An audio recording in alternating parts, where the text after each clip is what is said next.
मैं यानी कि रोशन शाह एक बार फिर से आप सभी का बहुत बहुत स्वागत करता हूं एक और सैंपल पेपर की शानदार वीडियो में। इससे पहले आप सभी को पता है कि political science mid term exam के लिए एक पेपर आपको प्रोवाइड करा दिया है। ये पेपर नंबर 2 है हमारा। ठीक है, मैं इस बात की गारंटी लेता हूं कि अगर आप इस पेपर को सॉल्व कर लेते हो ना भाई, आपका कॉन्फिडेंस, अभी आपने सारे चैप्टर्स की वीडियो देख ली, आपने इंपॉर्टेंट क्वेश्चन आंसर की वीडियो देख ली, आपने मैप की वीडियो देख ली, आपने कार्टून की वीडियो देख ली, लेकिन फिर भी आपको आपके मन में बहुत सारे डाउट है कि यार मेरा एग्जाम, मिड टर्म का एग्जाम कैसा जाएगा, क्या अच्छा होगा या बुरा हो जाएगा, कुछ मतलब बहुत सारे आपके मन में सवाल उठ रहे होंगे। मैं इस बात की गारंटी लेता हूं कि अगर आप इस सैंपल पेपर को सॉल्व कर लेते हो, आपका कॉन्फिडेंस अभी अगर इधर है ना, तो इस पेपर को सॉल्व करने के बाद आपका कॉन्फिडेंस यहां होगा, यहां यहां, समझ रहे हो? तो बस इस सैंपल पेपर को, ये जो पेपर है, वैसे सैंपल पेपर नहीं बोलूंगा मैं, आपको पहले ही बता देता हूं, ये हमारे पिछले साल के मिड टर्म का एग्जाम, भाई मिड टर्म का जो एग्जाम हुआ था उसका क्वेश्चन पेपर है। ठीक है, अब मैं आपको कितनी बार बता चुका हूं कि मिड टर्म के पेपर का जो हमारा क्वेश्चन का लेवल होता है वो बहुत हार्ड नहीं होता। बोर्ड में क्वेश्चंस नए बनाए जाते हैं, घुमाए जाते हैं, फिराए जाते हैं आपको, लेकिन मिड टर्म में ज्यादातर क्वेश्चन सिंपल सीधे क्वेश्चन आते हैं। ठीक है ना? तो उसी के रिगार्डिंग आपको ये पेपर में प्रोवाइड करा रहा हूं। इस पेपर को हम आज करने वाले हैं सॉल्व। आप सभी को मैं बता दूं कि चैप्टर आपके टोटल इस साल भी आपके सिलेबस में 9 चैप्टर है। फर्स्ट बुक से 7, सेकंड बुक से 2, 9 चैप्टर है। और ये सैंपल पेपर जो पिछले साल का भी जो सिलेबस था, 9 ही चैप्टर आए थे, और सेम पेपर का पैटर्न रहेगा जो इस साल हमारा पेपर का पैटर्न रहने वाला है। इस पेपर में भी सेम पैटर्न है, कुछ भी अलग नहीं है। तो पूरा 100% यूजफुल सैंपल पेपर आप लोगों का, मतलब ये जो पेपर है वो रहने वाला है। सबसे पहले देखो, अगर मैं एग्जाम की बात करूं, 80 नंबर का एग्जाम होगा आप लोगों का, है ना, और 3 घंटे का एग्जाम रहेगा। ठीक है, थोड़ा सा आप पेपर के पैटर्न को भी एक बार समझ लो। टोटल क्वेश्चन कितने होंगे? 30 होंगे। ठीक है, पेपर हमारा कितने खंडों में बटा होगा? A B C D E, 5 खंडों में पेपर बटा होगा, है ना जी। टोटल पहले खंड की बात करूं तो 12 क्वेश्चन होंगे जो कि एमसीक्यू वाले होंगे, 1 मार्क्स वाले क्वेश्चन होंगे, है ना। और अगर हम खंड बा की बात करें, बी की बात करें, सेक्शन बी की बात करें, तो 13 से लेकर 18 तक क्वेश्चन नंबर जो रहेगा वो 2 मार्क्स वाले होंगे और 50 से 60 शब्दों में आपको आंसर करने होंगे। सेक्शन सी में आ जाओ भाई। सेक्शन सी की मैं बात करूं तो सेक्शन सी में हमारे 19 से लेके 23 क्वेश्चन नंबर तक रहेगा।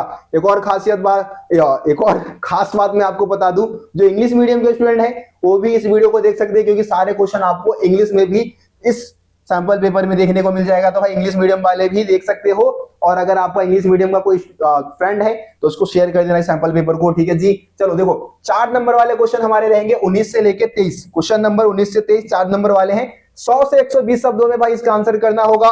उसके बाद 4 क्वेश्चन, जो 4 नंबर वाले क्वेश्चन होंगे ना, उसमें सिर्फ 2 क्वेश्चन में आपको आंतरिक विकल्प देखने को मिलेगा, यानी कि 2 क्वेश्चन होंगे, उसमें से कोई एक करना होगा, और ऐसा सिर्फ 2 क्वेश्चन में होगा 4 नंबर वाले में। ठीक है, उसके बाद हम 24 से लेकर 26 तक की बात करें तो 24वां होगा पैसेज आधारित होगा, है ना, 25वां होगा कार्टून आधारित होगा, और जो 26वां होगा वो मानचित्र आधारित क्वेश्चन। मतलब 3 क्वेश्चन होंगे, एक पैसेज होगा, एक कार्टून होगा, एक मैप होगा, यानी कि 4-4 नंबर के 12 नंबर का आपका ये रहेगा।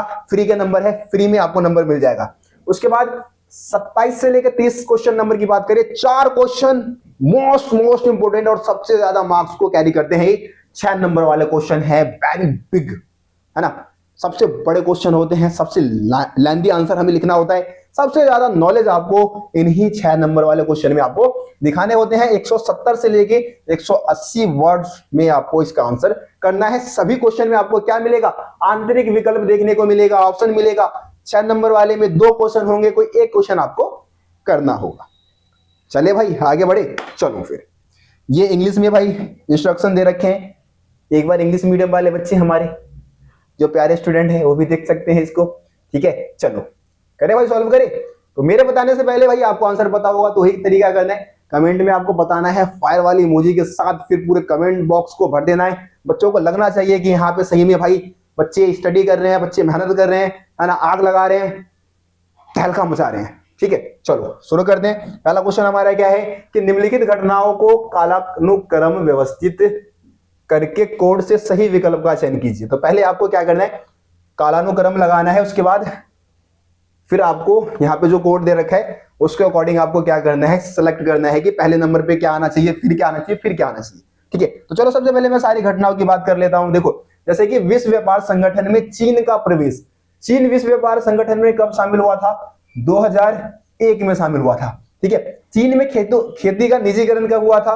खेती का निजीकरण हुआ था 1982 में हुआ था, 1982 में हुआ था, है ना। उसके बाद चीन द्वारा खुले द्वार की चाइना ने ओपन डोर पॉलिसी कब अपनाई थी भाई? ओपन डोर पॉलिसी जो है 1978 में अपनाया था। डेंग स्वाम्पेंग जो थे उस समय नेता थे वहां के, है ना। और उसके बाद हम बात करें, लास्ट पॉइंट है कि चीन द्वारा अमेरिका के साथ राजनीतिक और आर्थिक एकांतवास की समाप्ति। तो अमेरिका के साथ चाइना ने संबंध कब स्थापित किए थे? 1972 में। ठीक है जी, 1972 में। तो इस तरीके से लगा दो, पहले नंबर पे आखिरी वाला आ जाएगा, है ना। पहले नंबर पे हमारा, पहले नंबर पे ये आ जाएगा, ठीक है जी। उसके बाद दूसरे नंबर पे आपका ये आ जाएगा, उसके बाद तीसरे नंबर पे ये आ जाएगा। उल्टा कर दो भाई, उल्टा कर दो, ठीक है, उल्टा कर दो, उल्टा कर दो। पहले नंबर पे चौथा, फिर तीसरा, फिर दूसरा, फिर पहला। ठीक है, ऑप्शन बी क्या है यहाँ पे आपका भाई? ऑप्शन बी बिल्कुल करेक्ट आंसर था भाई। चलो आगे बढ़ते हैं। अगला क्वेश्चन कथन और कारण वाले। भाई 2 क्वेश्चन आपको ऐसे देखने को मिलेंगे एग्जाम में, आपको 2 क्वेश्चन कथन और कारण वाले देखने को मिलेंगे ही मिलेंगे। ठीक है, तो कथन कारण वाले में आपको कई बार बता चुका हूं कि कथन को बहुत ही ध्यान से पढ़ो, फिर कारण को ध्यान से पढ़ो। ठीक है, ये देखो कि कथन जो दे रखा है वो सही है या नहीं। ठीक है, उसके बाद देखो कि जो कारण दे रखा है, जो रीजन दे रखा है वो सही है या नहीं। दोनों चीज देख लिया आपने। उसके बाद देखो रिलेशन, कि दोनों में क्या कोई रिलेशन बन पा रहे। अगर जो रिलेशन बनता है तो हमेशा ऑप्शन ए वाला जो ऑप्शन दिया होगा, अभिकथन और कारण दोनों सही है, और जो कारण है अभिकथन का सही स्पष्टीकरण करते हैं, मतलब करता है, ये वाला ऑप्शन आपका ज्यादातर क्वेश्चन में सही होता है। लेकिन रिलेशन देखना होगा दोनों में। पहले तो ये चेक करना है कि दोनों सही है या नहीं। अगर दोनों सही है, रिलेशन देखो और लगा दो, नंबर मिल जाएगा। ठीक है, लेकिन अगर किसी कंडीशन में अलग बनता है तो फिर 4 पॉइंट को ध्यान से पढ़ो, अभिकथन और कारण को ध्यान से पढ़ो, और उसके बाद फिर दो। ठीक है, आंसर चलो करे भाई। इसको देखो क्या लिखा है कि अमेरिका ने नाटो के तहत एक सामूहिक सुरक्षा व्यवस्था को जन्म दिया। ठीक है, तो नाटो क्या है आपको पता है? उत्तरी अंटार्कटिक संधि संगठन। 1949 में इसकी स्थापना की गई थी भाई, है ना। 12 देशों ने मिलकर किया था। अमेरिका के साथ साथ पश्चिमी यूरोप के देश थे और सबने मिलकर इसकी स्थापना की थी। तो नाटो के तहत सामूहिक सुरक्षा व्यवस्था को जन्म दिया था यूरोप में, है ना। दूसरे विश्व युद्ध के बाद सामूहिक सुरक्षा व्यवस्था को जन्म दिया नाटो के तहत। किसने? अमेरिका ने। तो बात भाई बिल्कुल सही है। अभिकथन क्या हो गया हमारा? बिल्कुल सही। अब जरा हम कारण को पढ़ लेते हैं कि अमेरिका ने अपनी आर्थिक योजना के तहत पश्चिमी यूरोप के देशों को आर्थिक मदद दी। आर्थिक योजना बोल दो या फिर जो मार्शल योजना था, एक तरीके का मार्शल योजना आर्थिक योजना ही था, है ना, कहीं ना कहीं, क्योंकि आर्थिक मदद दी गई थी किसको?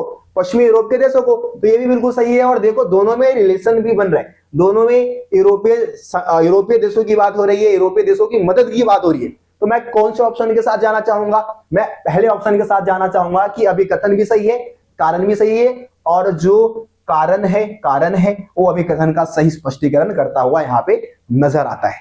ठीक है जी, समझ में आ गया?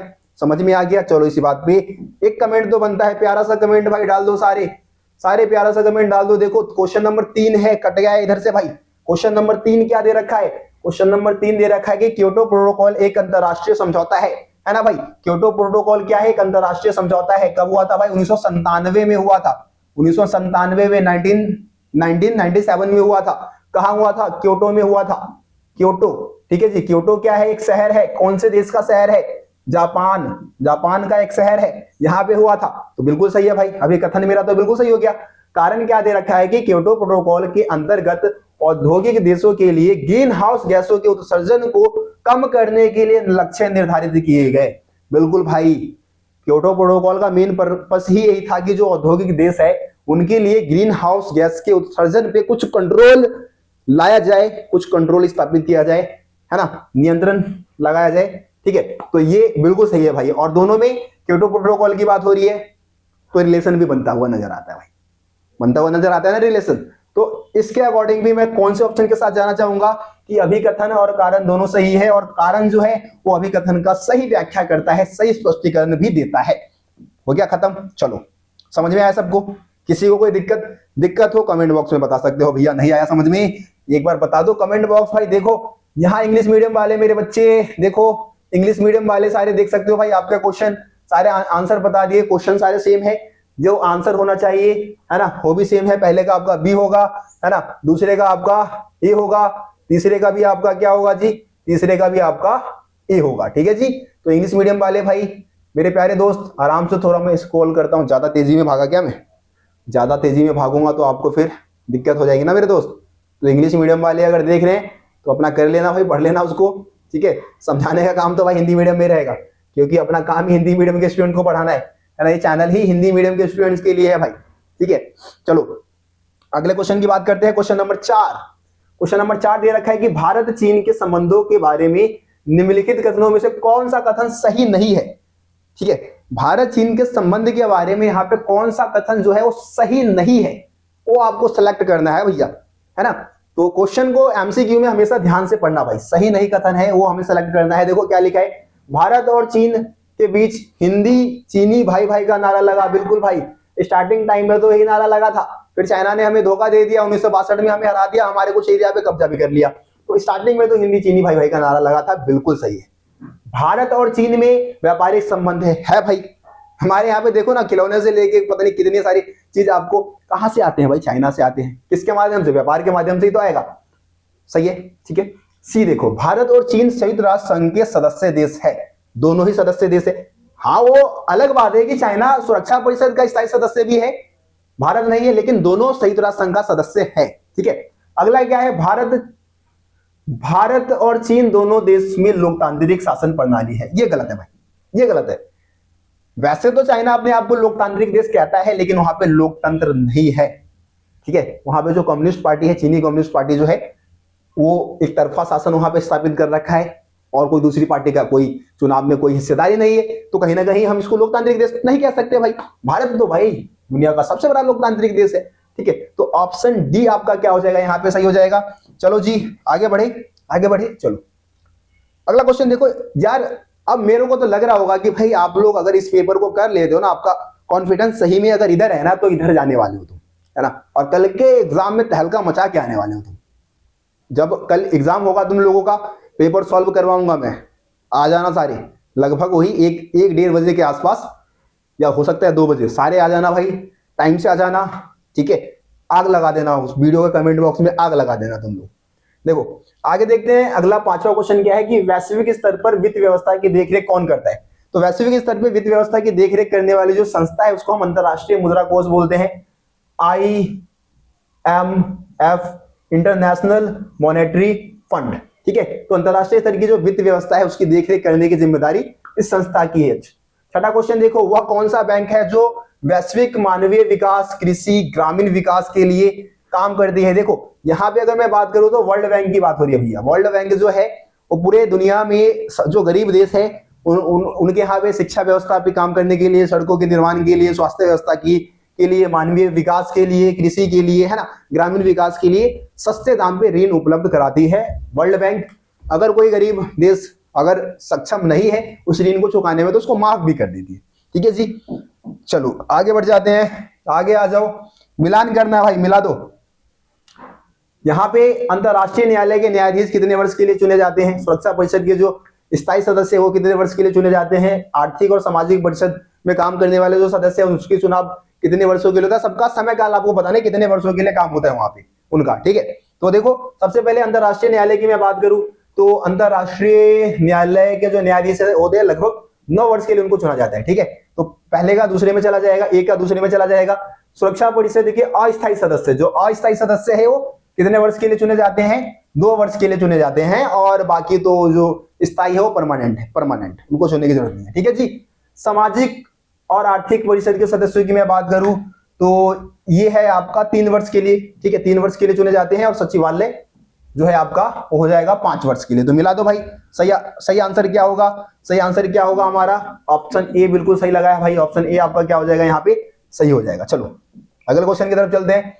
क्वेश्चन नंबर 8 क्या है, सुरक्षा का बुनियादी अर्थ क्या है। बहुत ही हलवा क्वेश्चन, बहुत ही हलवा क्वेश्चन है भाई। खतरों से आजादी या भय से मुक्ति, अगर भय से मुक्ति भी लिखा होता, भय से मुक्ति भी अगर लिखा होता तो वो भी क्वेश्चन का आंसर हमारा सही होता। यहाँ पे खतरों से आजादी दे रखा है, ऑप्शन सी आपका बिल्कुल सही है।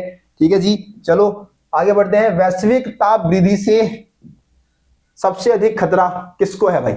वैश्विक ताप वृद्धि से जो विश्व का जो ताप बढ़ रहा है ना, उससे क्या हो रहा है, हमारे जो ग्लेशियर्स है वो पिघल रहे हैं। तो इसका नुकसान सबसे ज्यादा कौन से देशों को होगा? जो समुद्री तटीय क्षेत्र है, जो देश समुद्र, ये तट मतलब समुद्र का जो समुद्री एरिया है वहां पे स्थित है, या फिर जो शहर समुद्र के आसपास स्थित है, जैसे कि मुंबई है आपका, बांग्लादेश का बहुत सारा एरिया है, साउथ के हमारे बहुत सारे एरिया है ना, वो सब डूब जाएंगे भाई समुद्र में जब ग्लोबल वार्मिंग होगा, वैश्विक ताप वृद्धि बढ़ेगी, है ना जी। चलो आगे बढ़ते हैं। Question number 10। क्वेश्चन नंबर 10 क्या है भैया? निम्नलिखित रिक्त स्थान को नीचे दिए गए उपयुक्त पद से भरिए। तो रिक्त स्थान भरना है ना, केवल उन चीजों को, सुरक्षा से जुड़ी चीजों के विषय बनाया जाए जिससे जीवन के डैश को खतरा हो। ठीक है, मतलब सुरक्षा के ऊपर हम हर चीज को खतरा नहीं मानते, केवल कुछ चीजें होती है जिसको सुरक्षा के ऊपर खतरा माना जाता है। मतलब उसको अगर खतरा है तो सुरक्षा पे खतरा माना जाएगा, नहीं तो नहीं माना जाएगा। तो वो क्या चीज है? क्या चीज है? बाहरी मूल्य है, आंतरिक मूल्य है, नैतिक मूल्य है, या फिर केंद्रीय मूल्य है? तो केंद्रीय मूल्य है। ठीक है जी, किसी भी व्यक्ति के सुरक्षा के ऊपर खतरा तभी माना जाएगा जब उसके जीवन के जो केंद्रीय मूल्य है। केंद्रीय मूल्य क्या होते हैं? स्वतंत्रता, है ना, संप्रभुता, ठीक है, और अखंडता, है ना। ये 3 केंद्रीय मूल्य होते हैं किसी व्यक्ति के लिए, किसी देश के लिए। अगर इसके ऊपर खतरा होगा तभी जाके हम उसको सुरक्षा के ऊपर खतरा मान के चलेंगे। चलो आगे बढ़ जाते हैं भाई। 11वें क्वेश्चन, इंग्लिश मीडियम वाले मेरे दोस्त, मेरे प्यारे प्यारे दोस्त, देख लेना भाई, सारे ऑप्शंस मैंने बता ही दिए आप लोगों को, पढ़ लो एक बार। और जो आंसर है वो मैंने बता ही दिया आप लोगों को। जो भी क्वेश्चन में हिंदी में भी जो हिंदी में क्वेश्चन है वो इंग्लिश में ही है भाई, ऑप्शन भी सेम दे रखे हैं, तो आप लोग मिला लेना भाई आंसर। ठीक है, चलो आ जाओ 11वां क्वेश्चन देखते हैं। 11वां क्वेश्चन क्या है? विचार पूंजी वस्तु और लोगों के विश्व के विभिन्न भागों से आवाजाही की आसानी डैश में हुई तरक्की के कारण हुआ है। मतलब विचार में, या फिर पूंजी में, या फिर वस्तु में, या फिर लोगों के एक जगह से दूसरी जगह आने जाने में जो इतना ज्यादा उन्नति प्रगति हो पा रहा है, किसके वजह से हुआ है ना? आवाजाही जो आसानी से हो पा रहा है वो किसके वजह से हो पा रहा है? तो वो है प्रौद्योगिकी की वजह से, टेक्नोलॉजी की वजह से, है ना। ये सारी चीजें किसकी वजह से हो पाई है भाई? टेक्नोलॉजी की वजह से। चलो अगला क्वेश्चन देखो। भारत के पहले चुनाव आयुक्त, भाई बहुत ही हलवा क्वेश्चन है यार, बच्चा बच्चा जानता होगा इस क्वेश्चन का आंसर, तो है ना। बच्चा बच्चा बता दो भाई, बच्चा सुकुमार सेन। ठीक है, सुकुमार सेन जो है वो चुनाव आयुक्त थे पहले हमारे। चलो भाई अब 2 नंबर वाले क्वेश्चन देखते हैं। सारे क्वेश्चन 2 नंबर वाले दिखेंगे भाई, 2 4 6 क्वेश्चन जो 2 नंबर वाले हैं। फटाफट अब तेजी में खींचने वाला हूँ वीडियो को, तेजी में खींचने वाला हूँ वीडियो को। अभी हमारी वीडियो जो है 18 मिनट की बन चुकी है। अब कोशिश यही करूंगा कि लगभग 40 मिनट तक हम इस वीडियो को खत्म कर दें। ठीक है, ज्यादा लंबी वीडियो नहीं बनाऊंगा। देखो सबसे पहले दे रखा है आसियान शैली से क्या आशय है, आसियान के देशों ने इसे क्यों अपनाया। ठीक है, तो आसियान शैली, आपको पता है कि आसियान के जो देश है वो टकराव रहित, मेल मिलाप को बढ़ावा देके, है ना, और शांति पूर्वक समस्याओं का समाधान करके काफी यश कमाया है। इसी को हम आसियान शैली कह देते हैं, है ना। आसियान के देशों ने इसे क्यों अपनाया? ताकि समस्याओं का समाधान शांतिपूर्ण तरीके से हो सके। कोई भी जो घटना है, छोटी मोटी घटना को इधर तक ना लेके जाया जाए, बैठ के विचार विमर्श करके समस्याओं का समाधान हो सके। चलो अगला क्वेश्चन, निषेधाधिकार, वीटो पावर किसे कहते हैं? सुरक्षा परिषद में इसका क्या महत्व है?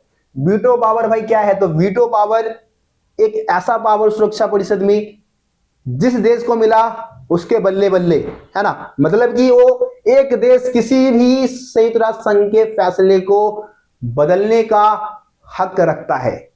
ठीक है, यही है वीटो पावर। तो वीटो पावर सुरक्षा परिषद में इसका क्या महत्व है? तो यही महत्व है कि 5 देशों को जो वीटो पावर मिला हुआ है, 5 देश है, आपको पता है ना, ब्रिटेन, फ्रांस, रूस, चाइना और अमेरिका। तो अगर उनमें से कोई भी देश अगर किसी फैसले को लेके सहमत नहीं है तो उस फैसले को बदल सकता है ना। तो यही वीटो पावर का महत्व है कि कोई भी फैसले को कभी भी वो देश, वीटोधारी देश बदल सकता है।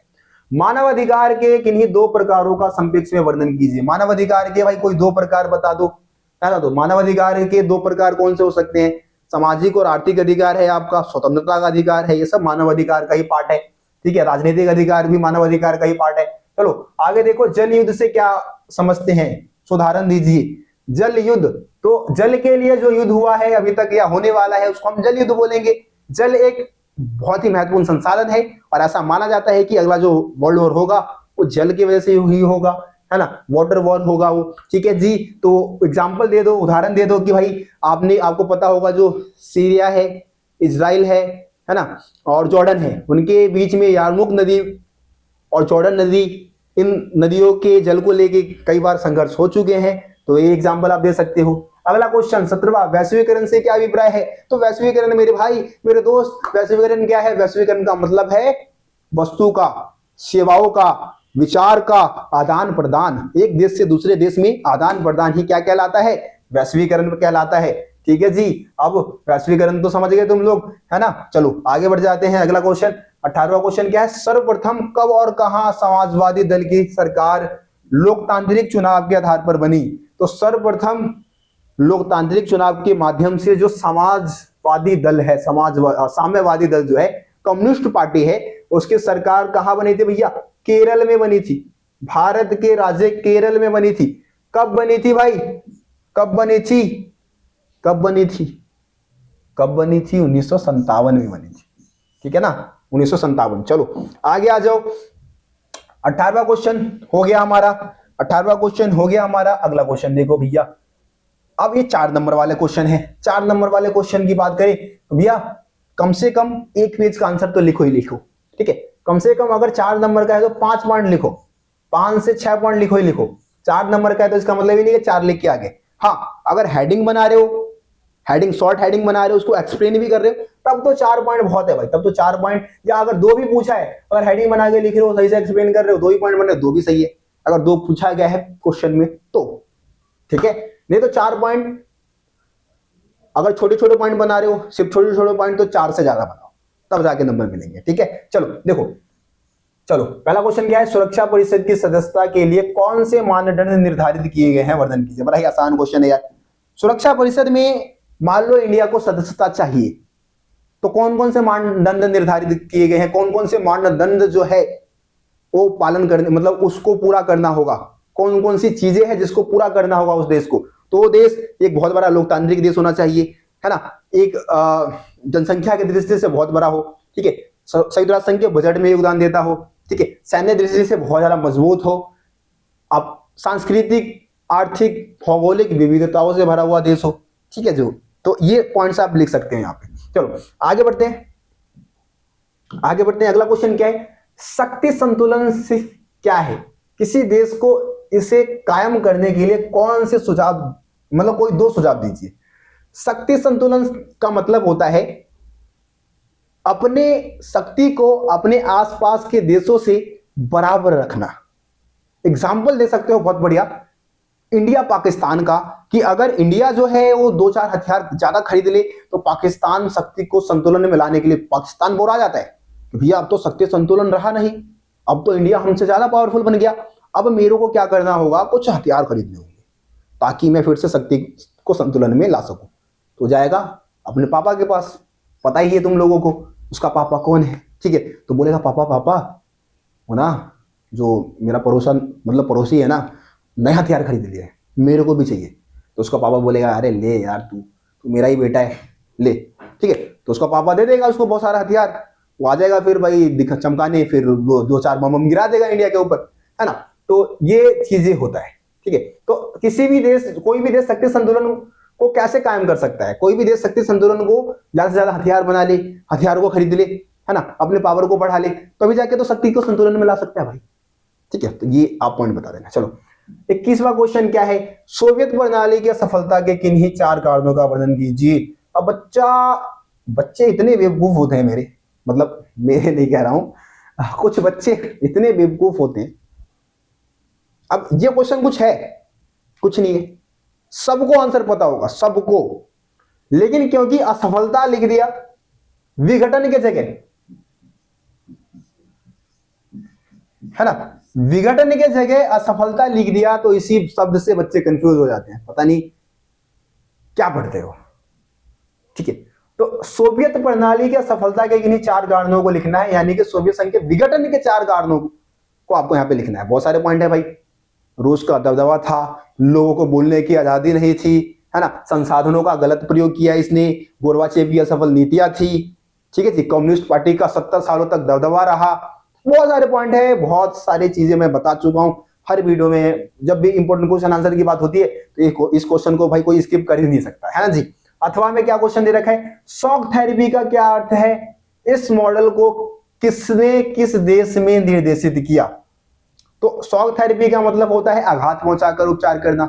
सोवियत संघ के विघटन के बाद उन सोवियत देशों को समाजवादी व्यवस्था से पूंजीवादी व्यवस्था को अपनाना था, और ये अपनाने की जो पूरी प्रक्रिया थी वो विश्व बैंक और अंतरराष्ट्रीय मुद्रा कोष द्वारा निर्देशित की जा रही थी, और इसी मॉडल को शॉक थेरेपी का मॉडल कहा गया था, है ना। इस मॉडल को किसने किस देश में निर्देशित किया, तो भैया जो सोवियत संघ के विघटन के बाद जो सोवियत संघ से अलग हुए देश थे उनके ऊपर लागू किया गया इस मॉडल को। किसके द्वारा, तो अंतरराष्ट्रीय मुद्रा कोष और विश्व बैंक के द्वारा, वर्ल्ड बैंक के द्वारा, ठीक है जी, रहेगा या सबको। चलो 22वां क्वेश्चन क्या है, यूरोपीय संघ के गठन के पीछे कौन से उद्देश्य थे, स्पष्ट कीजिए।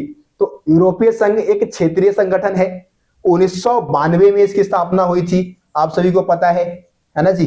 मास्ट्रिक्ट संधि पे हस्ताक्षर करके किया गया था इस संगठन की स्थापना। तो क्यों किया गया, उद्देश्य क्या था, तो आपको पता है कि जब दूसरा विश्व युद्ध हुआ था सबसे ज्यादा नुकसान यूरोपीय देशों को हुआ था। तो इस आर्थिक मार से बचने के लिए उन्होंने क्या किया, पूरे इतिहास में, पूरे हिस्ट्री में तो आपस में लड़ते रहे यूरोपीय देश।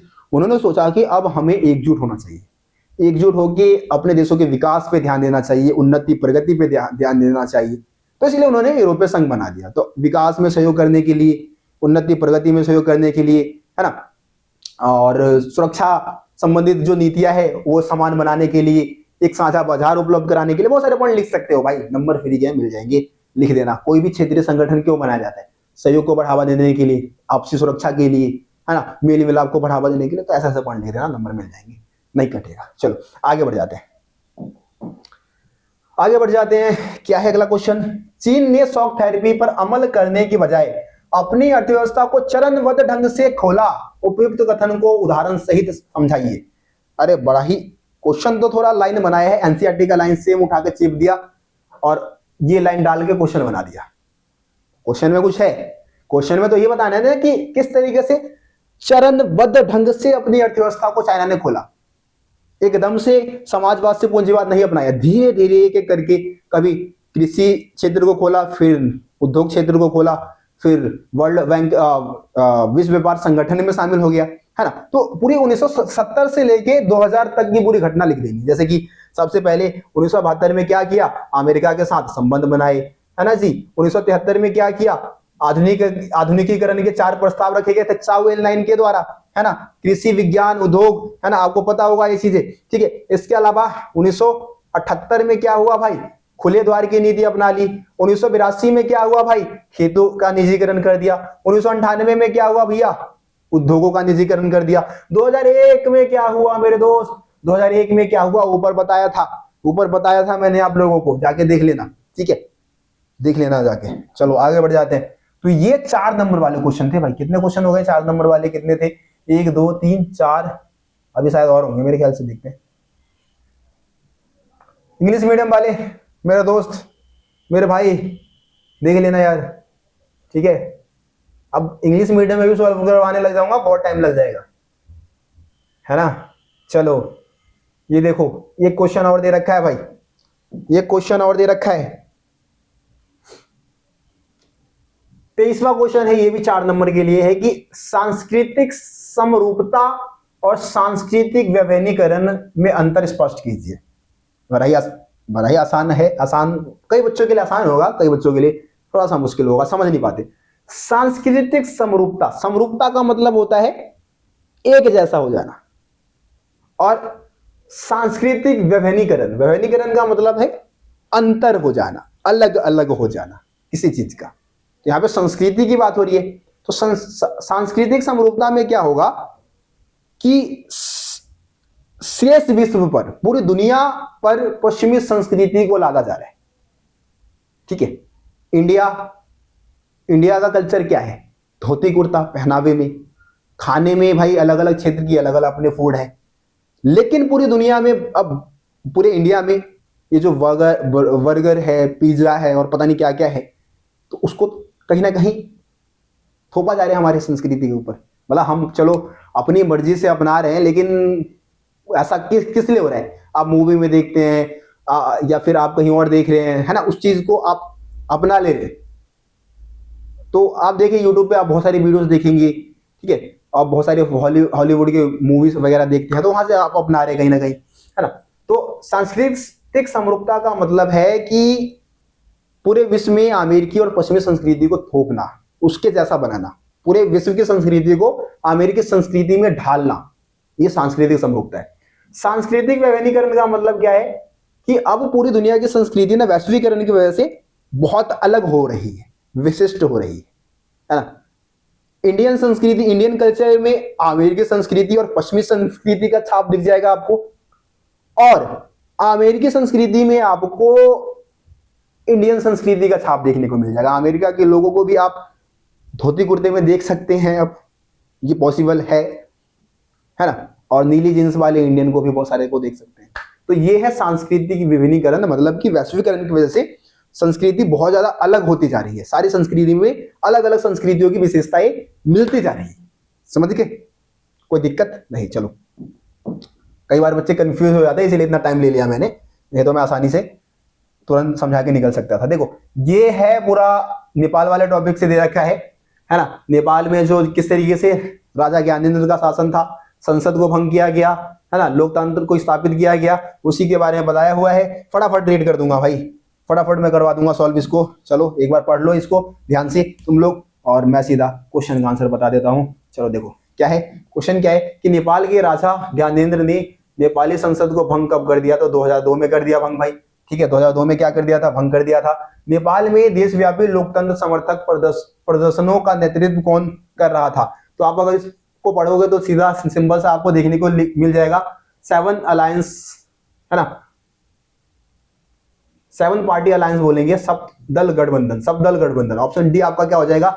सही हो जाएगा। अगला देखो, नेपाल के माओवादी नेता नेपाल के संविधान में क्या शामिल करना चाहते थे?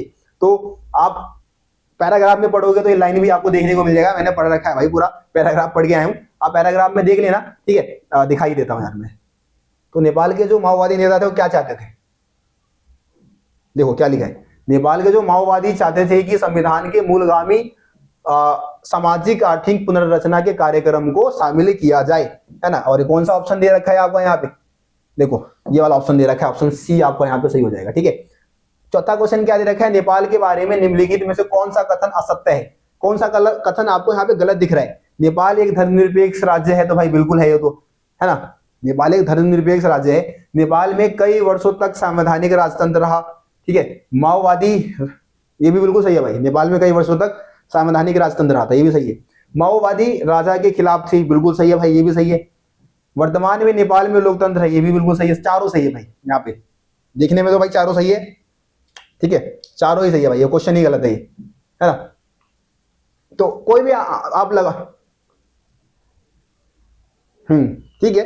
तो आप मतलब आंसर कुछ भी आप लगा दोगे तो आपको नंबर मिल जाएगा, क्योंकि यहाँ पे सारे ही सही है भाई। लेकिन असत्य कथन पूछा है आपसे, तो असत्य तो कोई है नहीं, सारे ही सही है यहाँ पे, ठीक है। चलो ये पैराग्राफ था आपका।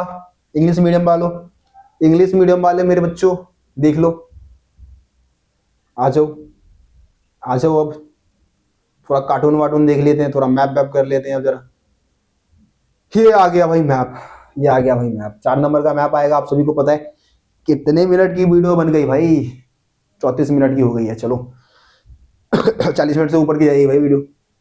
देखो मैप आपको ऐसे लोकेशन दिए होंगे 4, यहाँ क्वेश्चन दिए होंगे, यहाँ बॉक्स दिया होगा, उस बॉक्स के अकॉर्डिंग ही आपको मैप करना होगा, है ना। ये बॉक्स आपको बनाना होगा, आपकी आंसर शीट में ऐसा बॉक्स बनाना होगा, और फिर मैप को नत्थी नहीं करना, मैप को फाड़ के नत्थी नहीं करना है, इसके अकॉर्डिंग आपको नंबर मिलेंगे, ठीक है। देखो करते हैं जरा इसको। क्या है पहला क्वेश्चन? क्या हुआ? रियासत जिसने आजादी के बाद भारत में शामिल होने से इनकार कर दिया था। तो आजादी के बाद जो भारतीय संघ में शामिल होने से इनकार कर दिया था वो है हैदराबाद, ठीक है। तो यहाँ पे आपका पहले का संबंधित अक्षर क्या हो जाएगा? सी, और यहाँ क्या लिख दोगे? हैदराबाद, ठीक है। जूनागढ़ रियासत से संबंधित राज्य, तो जूनागढ़ जो है ये कहां से संबंधित था भाई? ये आपका गुजरात में था। ठीक है, तो ऑप्शन ए आपका मतलब यहाँ पे संबंधित अक्षर ए हो जाएगा और इधर आप क्या लिख दोगे जी, ठीक है, गुजरात। क्या है, ठीक है, गुजरात। उसके बाद यहाँ पे देखो अगला क्या है, वह राज्य जहां 1920 में कांग्रेस अधिवेशन हुआ था। तो कांग्रेस अधिवेशन कहां हुआ था भाई, कानपुर में हुआ था, नागपुर में हुआ था। नागपुर किस में है भाई, महाराष्ट्र में है। तो यहाँ पे आपका बी दे रखा है, बी और इधर आप महाराष्ट्र भर दोगे। ठीक है, उसके बाद आ जाओ यहाँ देखो, ये आखिरी क्वेश्चन रहेगा, वह राज्य जिसका गठन क्षेत्रीय संस्कृति एवं विकास के आधार पर हुआ था। तो एमपी से अलग करके छत्तीसगढ़ जो राज्य है वो संस्कृति और विकास के आधार पे इस राज्य का गठन हुआ था। डी दे रखा है आपका यहाँ पे, है ना जी, डी छत्तीसगढ़ लिख देना, खत्म कहानी। तो ये मैप हो गया आपका, आसान था बहुत, कोई दिक्कत किसी को मैप में नहीं। चलो इंग्लिश मीडियम वालों भाई मैप देख लो अपना। ये झारखंड कैसे भर दिया भाई, डी झारखंड का लोग, अच्छा ओहो, बिल्कुल बिल्कुल, ये छत्तीसगढ़ नीचे वाला है, ये वाला लोकेशन भाई छत्तीसगढ़ का है, ये वाला आपका झारखंड है। ठीक है, जो बिहार से अलग होकर बना था, है ना, बिहार से अलग होकर बना है झारखंड। ठीक है, वहां भी जाऊंगा गलती के लिए। चलो आगे बढ़ जाते हैं। कार्टून, कार्टून आधारित क्वेश्चन है। यहाँ पे हमारे कांग्रेस के लीडर्स बैठे हुए हैं और इधर ये विपक्षी पार्टी है, विपक्षी पार्टी। ठीक है, और खींचातानी चल रही है, चुनाव का समय है, खींचातानी चल रही है इनके बीच में, तो इसी चीज का वर्णन कर रहे हैं। ठीक है, देखो क्या लिखा है, क्वेश्चन क्या है, कार्टून में रस्साकसी का खेल किसके बीच चल रहा है, तो कांग्रेस पार्टी और विपक्षी पार्टी के बीच का रस्साकसी है ना। पेड़ पर बैठे नेता किस पार्टी के हैं, तो कांग्रेस पार्टी के हैं। पेड़ के ऊपर बैठे नेता और नीचे रस्सी खींचने वाले नेताओं के बीच क्या अंतर है, तो भाई देखो ये सत्तारूढ़ी पार्टी के नेता है ना, ये सत्तारूढ़ी पार्टी के नेता है और ये विपक्षी पार्टी के नेता है। तो उनके बीच में भाई खींचातानी क्या चलती है, पॉलिटिकल मुद्दा है, उस पर अपना खींचातानी कर रहे हैं। चलो बस इतना ही है इसमें, और कुछ नहीं है भाई, कर लेना इसको। अब थोड़ा 6 नंबर वाले क्वेश्चंस देख लेते हैं भाई। चलो बस 4 क्वेश्चन आखिर के रह गए हैं, फटाफट देख लेते हैं 6 मार्क्स वाले क्वेश्चन। क्या क्या है हमारे, पहला क्वेश्चन क्या दे रखा है, सोवियत संघ का विघटन क्यों हुआ, किन्हीं 3 कारणों का विस्तार से वर्णन कीजिए। भाई फिर से आ गए, 2 बार आ गए क्वेश्चन, है ना, ये क्वेश्चन 2 बार दे दिया भाई, सोवियत संघ के विघटन क्यों हुआ, किन्हीं 3 कारणों का वर्णन कीजिए। सोवियत संघ के विघटन के कारण आपको इसमें बताने हैं, ऊपर ही बता दिया हूं। अगला है पूर्व साम्यवादी देशों के साथ भारत के संबंध कैसे है, मूल्यांकन कीजिए। आप अगर पहले चैप्टर देखेंगे, आखिर के पेज में आपको बॉक्स में देखने को मिलेगा राजनीतिक, आर्थिक, सामाजिक सभी प्रकार के संबंध पूर्व साम्यवादी देशों के साथ हमारे कैसे है, उसका वर्णन किया हुआ है उसमें। ठीक है, तो कर लेना आप इसको। अगला देखो, दक्षिण एशिया में कितने देश है, दक्षिण एशिया के क्षेत्र में शांति और सहयोग कैसे बढ़ावा दिया जा सकता है। ठीक है, बहुत आसान है भाई, दक्षिण एशिया के देशों के नाम बताओगे आप, है ना, सारे देशों के नाम बताओगे। कितने देश है भाई, टोटल 8 देश है ना। ठीक है, 8 देश है, कौन कौन से देश है, अफगानिस्तान को भी अब शामिल किया जाता है ना, पाकिस्तान है, नेपाल है, भूटान है, श्रीलंका है, भारत है, बांग्लादेश है, म्यांमार है। तो ये सारे देश को मिला के दक्षिण एशिया बनता है। दक्षिण एशिया के देशों में शांति और सहयोग को कैसे बढ़ावा दिया जा सकता है। देखो भाई, ये देश कभी एक दूसरे को ज्यादा सहयोग तो करते नहीं है, आपस में लड़ते रहते हैं। हाँ, लेकिन व्यापार, अगर दोनों देश मतलब सभी देश अगर चाहते हैं कि उनको फायदा हो, मुनाफा हो, कोई बाहरी शक्ति जो है वो दक्षिण एशिया के देशों में प्रवेश ना कर सके। जैसे कि अभी आपने बांग्लादेश का एग्जांपल देखा कि बांग्लादेश की जो हमारी शेख हसीना थी उनको भगा दिया गया बांग्लादेश से, तो वहां पे कहीं ना कहीं पश्चिमी देशों का, पश्चिमी ताकतों का हाथ रहा। तो सारे देशों को मिलजुल के क्या करना होगा, एक नीति मतलब एक साझी बाजार नीति बनानी होगी, व्यापार नीति बनानी होगी, सुरक्षा नीति वगैरह इनको बनाना चाहिए, ताकि जब किसी एक देश के ऊपर मुसीबत हो तो सारे मिलके काम करें, जैसे नाटो काम करता है वैसे ही इनको कोई ऐसी व्यवस्था बनानी चाहिए। ठीक है, लेकिन ये सब अपने बारे में सोच रहे हैं, दक्षिण एशिया के सारे देश अपने बारे में सोचते हैं। पाकिस्तान अपने पापा के साथ रहता है, बांग्लादेश का भी अता पता नहीं है कुछ, नेपाल भी आजकल भाई इंडिया के बारे में बहुत कुछ बोलने लगा है, समस्याएं बहुत है भाई। तो अपने विचार यहाँ पे दे सकते हो भाई, अपने बुद्धि विवेक का इस्तेमाल करो और आंसर बताओ। अथवा में क्या है, श्रीलंका में जातीय संघर्ष का लंबा दौर चला, वो उपरोक्त कथन की समीक्षा कीजिए। तो श्रीलंका में भाई जातीय संघर्ष, जो शेली समुदाय है, जो तमिल समुदाय है, दोनों के बारे में बताओ। लिट्टे नामक संगठन के बारे में बताओ। भारत ने शांति सेना भेजी 1987 में, 1989 में वापस आना पड़ गया, उसके बारे में बताओ। प्रभाकरण मर गया, मतलब लिट्टे का जो प्रमुख था प्रभाकरण, उसके मरने के बाद ये संघर्ष खत्म हो गया। इस तरीके से पॉइंट लिख दो, खत्म। साझी 29वां क्वेश्चन क्या है, साझी परंतु अलग अलग जिम्मेदारी से क्या अभिप्राय है, सविस्तार समझाइए। देखिए साझी परंतु अलग अलग जिम्मेदारी में आप बताओगे कि ये जो दुनिया है, दुनिया को हम दो गोलार्धों में बांट देते हैं, है ना। ये ऊपर वाला कौन सा गोलार्ध हो गया भैया, ऊपर वाला आपका कौन सा गोलार्ध है, उत्तरी गोलार्ध, है ना। और नीचे वाला आपका कौन सा गोलार्ध है भैया, ये दक्षिणी गोलार्ध है, दक्षिणी गोलार्ध के देश है। इधर वाले पहले औद्योगिकरण की नीति को अपनाया, यानी कि इन्होंने नुकसान ज्यादा पहुंचाया पर्यावरण को सबसे ज्यादा नुकसान उत्तरी गोलार्ध के देशों ने अपना पहुंचाया है ना। और दक्षिणी गोलार्ध के देश जो है वो अब विकास की नीतियां अपना रहे हैं, अब औद्योगिकरण की नीतियां अपना रहे हैं।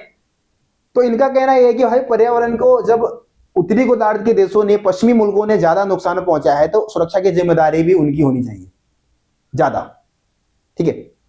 लेकिन जो ऊपर के जो ये मतलब ये जो देश है, मतलब जो ये आपका उत्तरी गोलार्ध के देश है, उनका कहना यह है कि पर्यावरण को नुकसान सबने बराबर पहुंचा है, तो सबकी सुरक्षा की जिम्मेदारी बराबर होनी चाहिए, ये कहना है। लेकिन जो दक्षिणी गोलार्ध के देश है, उन्होंने बोला कि भाई जिसने ज्यादा नुकसान पहुंचाया है वो ज्यादा उसकी मतलब क्या करेगा, रक्षा करने की जिम्मेदारी उठाएगा। तो इसी बात को लगभग 1992 में मान लिया जाता है ना। और ये बात मान लिया जाता है कि भाई जिन देशों ने औद्योगिकरण में ज्यादा नुकसान पहुंचा दिया पर्यावरण को, तो पर्यावरण की रक्षा की जिम्मेदारी भी वो ज्यादा उठाएंगे, है ना। यानी कि सुरक्षा की जिम्मेदारी सबकी होगी, लेकिन अलग अलग होगी। जिन्होंने ज्यादा नुकसान पहुंचाया पहले उसकी ज्यादा होगी, जिन्होंने कम नुकसान पहुंचाए उनकी कम होगी, ठीक है। इस तरीके से वैश्विक राजनीति में पर्यावरण की चिंता क्यों की जानी चाहिए, स्पष्ट कीजिए। भाई वैश्विक राजनीति में पर्यावरण की चिंता क्यों होनी चाहिए? उपजाऊ भूमि लगातार खत्म होते जा रहे हैं, वनों की कटाई होती जा रही है, ग्लोबल वार्मिंग जैसी समस्याएं होती देखने को मिलता है, जैव विविधता की हानि